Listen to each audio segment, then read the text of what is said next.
এতিয়া বহু ব্যক্তিয়ে কৈ আছে যে ট্ৰেডিঙৰ লগত জড়িত অপৰাধীবিলাক ধৰিব পাৰিবনে নাই।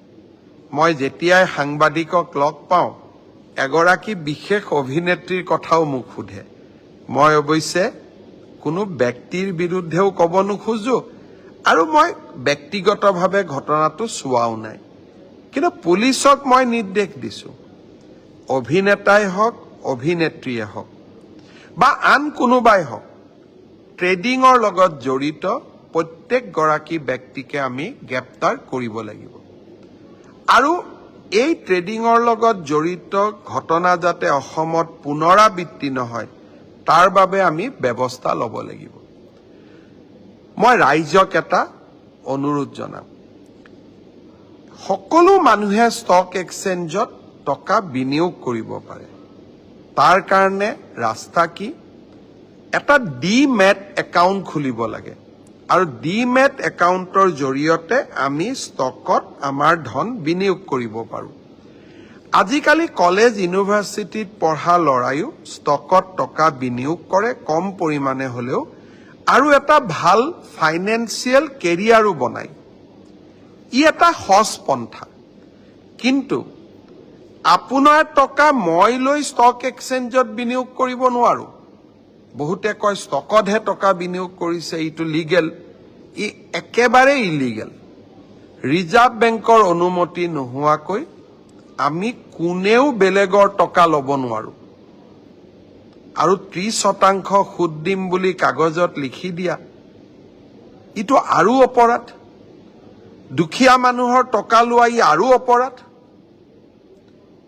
আমি অসম পুলিচক আজি এটা SIT গঠন কৰিব দিছো, যাতে এই ধৰণে মানুহৰ পৰা টকা সংগ্ৰহ কৰা প্ৰত্যেকজন ব্যক্তিক আমি গ্ৰেপ্তাৰ কৰিব পাৰোঁ।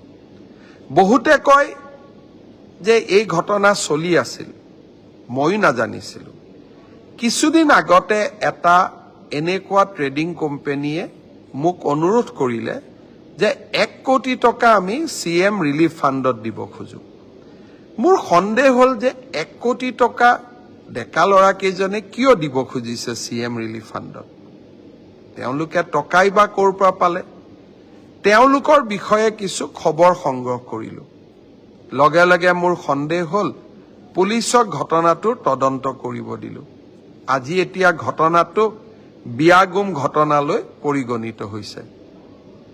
মই আশা কৰোঁ পুলিচে ক্ষিপ্ৰতাৰে তদন্ত কৰিব আৰু ব্যৱস্থাও ল'ব, কিন্তু লগে লগে আমি এই ঘটনাটোৰ তদন্ত কৰিবলৈ এনফোৰ্সমেন্ট ডাইৰেক্টৰ, প্ৰৱৰ্তক নিৰ্দেশালয় আৰু ইনকাম টেক্স ডিপাৰ্টমেণ্টলৈকেও চিঠি লিখিছোঁ আৰু মোৰ পৰ্যায়তো মই এই বিষয়ে উচ্চ পদস্থ বিষয়াসকলৰ লগত টেক আপ কৰিম আৰু কিছুদিন তদন্তৰ পিছত যদি মোৰ মনে ধৰে যে ইয়াত আন্তঃৰাজ্যিক চক্ৰও জড়িত আছে বা অসম পুলিচে তদন্ত কৰিবৰ বাবে টেকনিক্যালি ইকুইপ নহয়, প্ৰয়োজন সাপেক্ষে এই ঘটনাটো CBIৰ হাতলৈ গতাই দিবৰ বাবেও আমি সাজু হৈ আছো। ৰাইজক আকৌ এবাৰ অনুৰোধ কৰিম, সাঁচতীয়া ধন কেতিয়াও কোনো ব্যক্তিৰ প্ৰৰোচনাত বিনিয়োগ নকৰিব। মানুহে বাৰে বাৰে ঠগ আৰু প্ৰবঞ্চকৰ চিকাৰ হৈছে আৰু আমি এনেধৰণে নিজক কিয় ঠগ আৰু প্ৰবঞ্চকৰ চিকাৰ কৰিম? আশা কৰোঁ আপোনালোকে মোৰ কথাখিনি সকলোৱে বুজি পাব। ধিঙৰ জঘন্য ধৰ্ষণ কাণ্ডৰ লগত জড়িত আন 2জন অপৰাধীকো পুলিচে গ্ৰেপ্তাৰ কৰিলে। মাজে মাজে আমাক সমালোচনা কৰা হয়, ধিঙৰ অপৰাধী 2জন এতিয়াও পলাতক। অপৰাধী পলাতক থাকিবই। পুলিচে অপৰাধীসকলক গ্ৰেপ্তাৰ কৰিবলৈ যত্ন কৰিব। কেতিয়াবা 2টা দিন পলম হ'ব পাৰে, কিন্তু পলম হোৱা মানে এইটো কথা নুবুজায় যে অপৰাধী আমাৰ মাজৰ পৰা, আমাৰ হাতৰ পৰা হাৰি যাব পাৰিব। আমি নিৰন্তৰ ব্যৱস্থা হাতত লওঁ আৰু হাতত লৈ থাকিম। আজি ধিঙৰ জঘন্য ধৰ্ষণ কাণ্ডৰ লগত জড়িত 2গৰাকী অভিযুক্তক গ্ৰেপ্তাৰে অসম পুলিচৰ কৰ্তব্যপৰায়ণতাকে আকৌ এবাৰ প্ৰমাণ